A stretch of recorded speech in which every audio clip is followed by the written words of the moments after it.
Good morning students, welcome back to Advaita Vidya Vihar online class. Today we are going to start 5th standard English Marigold book, Unit 2 and Lesson 2, Flying Together. Flying Together, यहाँ पे देखो एक tree है, picture दी हुई है, tree में कुछ birds हैं, गीज़, वो वहाँ पे रहते हैं। एक जो गीज़ है उसको स्पेक पहना हुआ है, एक्चुअली में गीज़ स्पेक नहीं पहनते, यहाँ पे बताया हुआ है कि स्पेक पहना है यानी वो ओल्ड गीज़ है। अब हम देखते हैं आगे story, what is there in our story. Let us start our lesson flying together. Deep in the forest stood a very tall tree. Its leafy branches spread out like strong arms. अब एक deep forest यानी बहुत घना जंगल था, उसमें एक बहुत लंबा सा टॉल ट्री था। उसके जो लीफ ब्रांचेस थे एकदम लीफी थी और एकदम फैली हुई थी, एकदम स्प्रेड की हुई थी, और उसकी आर्म्स थी एकदम स्ट्रॉन्ग थी। स्ट्रॉन्ग बहुत पुराना जो ट्री होता है वो कैसा होता है, एकदम थिक, उस तरह से एक ट्री था वहाँ पे। This tree was the home of a flock of wild geese. Wild geese जो हैं उसमें रहते थे, यानी उनका जो घर था वाइल्ड गीज़ का वो ट्री में था। दे फील्ड सेफ देयर, वहाँ पर वो सेफ फील करते थे क्योंकि वहाँ पे कोई भी एनिमल उनको हार्म नहीं पहुँचाता था। तो वो घना था, इसके लिए उसमें अंदर छुप के रहते थे, इसलिए दूसरा कोई एनिमल को पता नहीं चलता था कि यहाँ पे कौन रहता है, तो उनको कोई पकड़ नहीं पाता था, इसके लिए वो वहाँ पे सेफ फील करते थे। One of the geese was a wise old bird. उनमें से एक जो गीज़ था वो वाइज था और ओल्ड था। ओल्ड जो होते हैं वो एक्सपीरियंस्ड होते हैं, उनको सब पता रहता है, इसके लिए उनको वाइज यानी वो क्लेवर था, क्लेवर बर्ड था वो। He noticed a small creeper at the foot of the tree. He spoke to other birds about it. अब वो जो वाइज ओल्ड बर्ड था उसने क्या नोटिस किया कि वो जो ट्री था उसके फुट ऑफ द ट्री यानी उसके एकदम पैर में, यानी उसकी जो रूट होती है वहाँ पे एक क्रीपर वहाँ से निकल रहा था छोटा सा। तो उसने उसको नोटिस किया और दूसरे बर्ड्स को उस क्रीपर के बारे में भी बताया कि यहाँ पे देखो एक क्रीपर निकल रहा है। Do you see that creeper? दूसरे बर्ड्स को बोला क्या ये तुमको क्रीपर यहाँ पे दिख रहा है? He said to them let us destroy it. उसने क्या बोला, जो ओल्ड बर्ड था, कि उनको हमको मिलके डिस्ट्रॉय कर देना चाहिए, यहाँ पे क्रीपर को निकलने नहीं देना चाहिए। Why must we destroy it? Asked the geese in surprise. जो दूसरे गीज थे उन सब ने क्या बोला कि हम क्यों इस क्रीपर को डिस्ट्रॉय करें, ये हमको क्या नुकसान पहुंचा रहा है तो हम उसको डिस्ट्रॉय करें, क्यों उसको नुकसान पहुंचाएं, हम उसको क्यों उखाड़ के फेंक दें। उनको सरप्राइज़ लगा कि ये ओल्ड बर्ड है, वाइज ओल्ड बर्ड, वाइज तो है लेकिन ये ऐसी बातें क्यों कर रहा है, क्यों बोल रहा है हमको कि इसको डिस्ट्रॉय करना है। अरे it is so small, what harm can it do my friend, what harm can it do. इसका मीनिंग यहाँ पे जो गीज़ थे उन्होंने ऐसा बोला ओल्ड बर्ड को कि हमको क्या नुकसान पहुँचा रहा है तो हम इसको डिस्ट्रॉय करें। माय फ्रेंड्स, यहाँ से ओल्ड बर्ड उनको रिप्लाई करता है। My friends replied the wise old bird, उसने रिप्लाई किया that it will become thick and strong, that little creeper will soon grow, as it creeps up this tree it will become thick and strong. वो क्या बोलता है, old bird जो था उसने क्या बोला कि ये जो लिटिल क्रीपर है थोड़े ही टाइम में बड़ा हो जाएगा, बड़ा हो जाएगा और जो ये थिक ट्री है उसका सपोर्ट लेके बड़ा होता जाएगा और एकदम स्ट्रॉन्ग हो जाएगा, क्योंकि इसको स्ट्रॉन्ग ट्री का सपोर्ट मिलेगा ना तो वो भी स्ट्रॉन्ग हो जाएगा। What of that? Asked the geese. Geese ने बोला तो क्या हो गया, अगर वो स्ट्रॉन्ग हो भी गया तो हमको क्या, कोई एनिमल थोड़ी है कि बड़ा होकर हमको नुकसान पहुंचाएगा। What harm can a creeper do us? एक क्रीपर हमको क्या नुकसान पहुंचा सकता है। Don't you see? Replied the wise old bird. Old bird ने क्या बोला, क्या तुमको दिख नहीं रहा है, with the help of that creeper it will possible for someone to climb this tree, a hunter can come up and kill us all.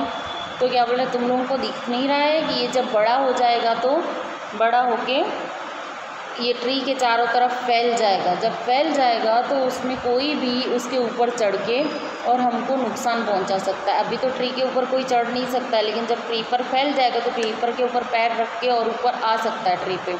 एक हंटर भी ऊपर आ सकता है हमको पकड़ने के लिए। तो तुमको समझ में नहीं आ रही मैं तुमको बोल रहा हूँ बात तो। चलो नेक्स्ट पेज है। Well there is no hurry. They replied, तो गीज़ ने बोला अभी तो कोई जल्दी नहीं है, अभी ये बहुत छोटा है, अभी बहुत वीक है, तो अभी हमको कुछ भी नहीं करेगा, बाद में इसको डिस्ट्रॉय कर देंगे। The creeper is very small, it would be a pity to destroy it now. अभी इतना छोटा सा है, इसको छोटे को तोड़ने जाएंगे तो हमको भी उसके ऊपर दया आ रही है, इतने छोटे को क्यों हम तोड़ फेंके। Destroy the creeper while it is still young. फिर थोड़े दिनों के बाद फिर ओल्ड बर्ड ने बोला कि जब तक वो छोटा है तब अभी उसको काट के फेंक सकते हो, फिर जब ठीक हो जाएगा तो उसको हमारे लिए, वो भी बर्ड्स है ना, पर्सन तो है नहीं कि उनमें ज़्यादा स्ट्रांगनेस हो, ज़्यादा स्ट्रेंथ तो थी नहीं, तो बोले कि हम जब तक ये टेंडर यानी ये यंग है, यानी एक छोटा है, एकदम स्मॉल है, थिन है, तब हम इसको डिस्ट्रॉय कर सकते हैं, फिर जैसे वो बड़ा हो जाएगा तो हम इसको डिस्ट्रॉय नहीं कर पाएंगे।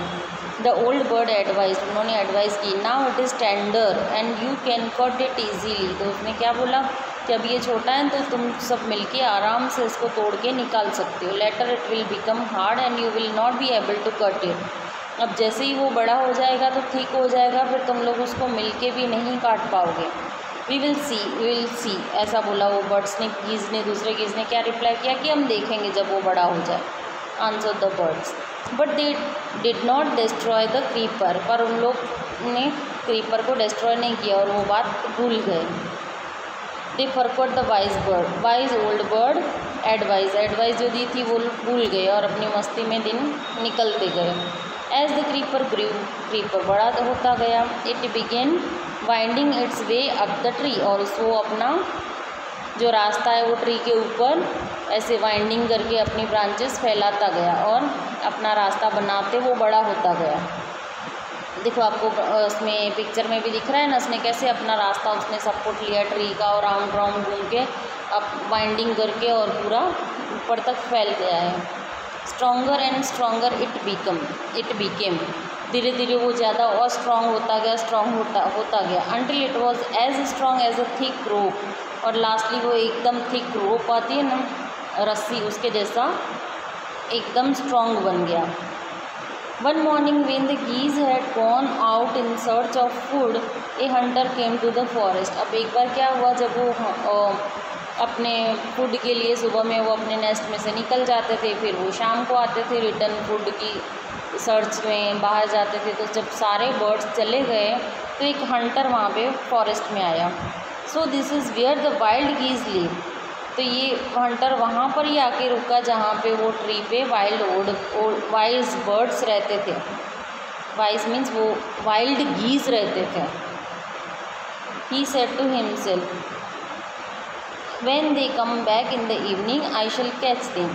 तो हंटर अपने आप में क्या सोच रहा था कि जब वो रात शाम को रिटर्न आएंगे ना अपने नेस्ट में तो मैं उनको पकड़ लूँगा।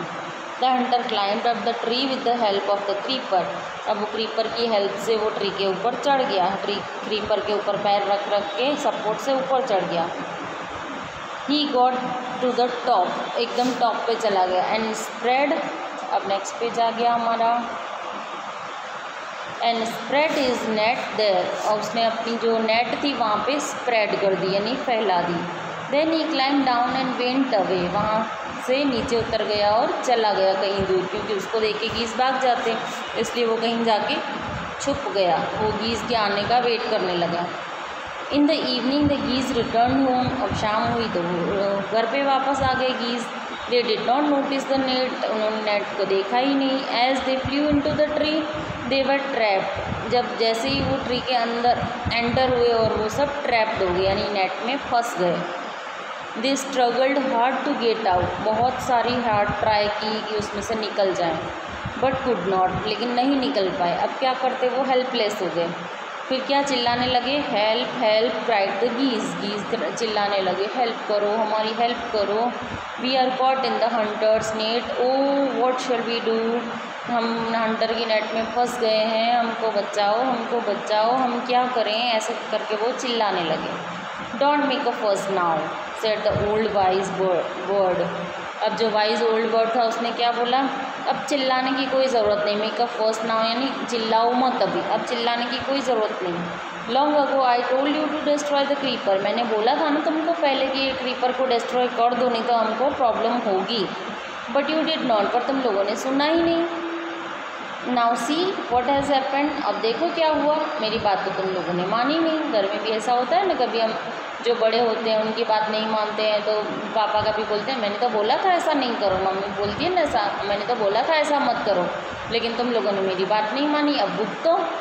तो ये ओल्ड बर्ड था, उसने भी ऐसा ही बोला, तुम लोगों ने मेरी बात नहीं मानी, अब भुगतो, तुम फंस गए, अब क्या चिल्लाने की ज़रूरत है। Now see what has happened. Tomorrow morning the Hunter will come back and kill us all. अब वो क्या बोलता है, कल मॉर्निंग में हंटर आएगा और हम सबको मार डालेगा। We were foolish wept the birds. Birds रोने लगे, वेप्ट यानी रोने लगे, और क्या बोलने लगे, हम तो बेवकूफ़ थे, हमने आपकी बात नहीं मानी, लेकिन अब हम क्या करें। We are very sorry we did not listen to you, please tell us what to do. हमने तुम्हारी बात नहीं सुनी और हम बहुत बेवकूफ़ थे, अब हम क्या करें, अब तो हम फंस चुके हैं, अब हम क्या करें, हमको कोई रास्ता बताओ। Then listen carefully replied the wise bird. Wise bird ने क्या बोला कि अब मेरी बात ध्यान से सुनो, अब जो मैं बोलूँ वो तुमको करना है। When the hunter comes you must all pretend to be dead. अब जब भी तुम्हारे पास हंटर आए तो तुमको क्या करना है, तुमको ऐसी एक्टिंग करनी है कि हम सब मर चुके हैं, यानी मरने की एक्टिंग करनी है, प्रिटेंड करना है कि हम मर चुके हैं, कि उसको ऐसा फील हो कि ये सारे बर्ड्स तो नेट में फंस के मर गए। जस्ट ले still the Hunter will not want dead birds. Hunter को क्या डेड बर्ड्स होते हैं उनको पकड़ना ईजी होता है और उनको डेड बर्ड्स नहीं चाहिए होते हैं। He will throw us to the ground. हमको उठा के ग्राउंड पे फेंक देगा। It will then be easy for him to climb down. और जब नेट खाली हो जाएगी तो उसको ट्री से नीचे उतरना ईजी हो जाएगा। अब जो अलाइव बर्ड्स होते हैं वो सेल करते हैं और जो डेड बर्ड्स होते हैं वो सेल करते हैं, तो उनको अमाउंट कम मिलता है, लेकिन अमाउंट तो उनको मिलेगा।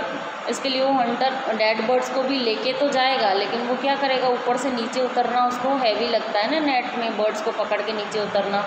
इसलिए वो क्या करेगा, पहले बर्ड्स को नीचे उतार के नेट को खाली कर देगा, फिर नेट उठा के नीचे उतरेगा। तो जैसे ही वो हमको नीचे फेंकना स्टार्ट करे तो क्या करना है, प्रिटेंड करना है कि हम मर गए हैं। He will throw us to the ground. हमको ग्राउंड पे नीचे फेंक देगा। It will then be easy for him to climb down. उसको नीचे उतरना ईजी हो जाएगा। Collect the dead birds. और नीचे उतर के क्या करेगा, जो डेड बर्ड्स हैं उनको कलेक्ट करेगा। And take them home. और उसके बाद वो हमको अपने घर ले जाएगा। चलो अभी नेक्स्ट पेज है। When the last of us has been thrown down, we must quickly get up and fly away. जब वो हंटर ऊपर से नीचे हमको फेंकता जाए वन बाय वन, जब लास्ट वाला बर्ड नीचे फेंके और वो नीचे उतरने की ट्राई करे, ट्री से नीचे उतरना स्टार्ट करे, तब हमको एकदम साथ मिलके उड़ के भाग जाना है, क्योंकि वो जब तक ट्री में से नीचे उतरेगा तब तक तो हम भाग चुके होंगे।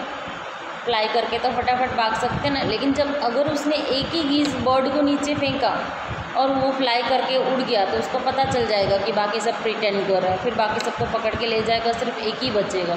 इसलिए उसने क्या एडवाइस की, जब तक वो सारे के सारे बर्ड्स को नीचे ना फेंक दे तब तक प्रिटेंड टू बी डेथ की एक्टिंग करनी है।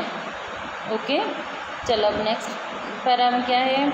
In the morning the hunter came to the tree and climbed up. अब मॉर्निंग में क्या हुआ, हंटर वहाँ पे आया और ट्री के ऊपर चढ़ गया। He looked at the geese in the net. अब नेट में वो बर्ड्स को देखने लगा। They are all dead. और वो क्या बोलता है, ये तो सारे मर गए हैं। ही म्यूटेड टू हिमसेल्फ। अब वो अपने आप से यूँ बड़बड़ाने लगा कि ये सारे तो मर गए, अब मैं क्या करूँ।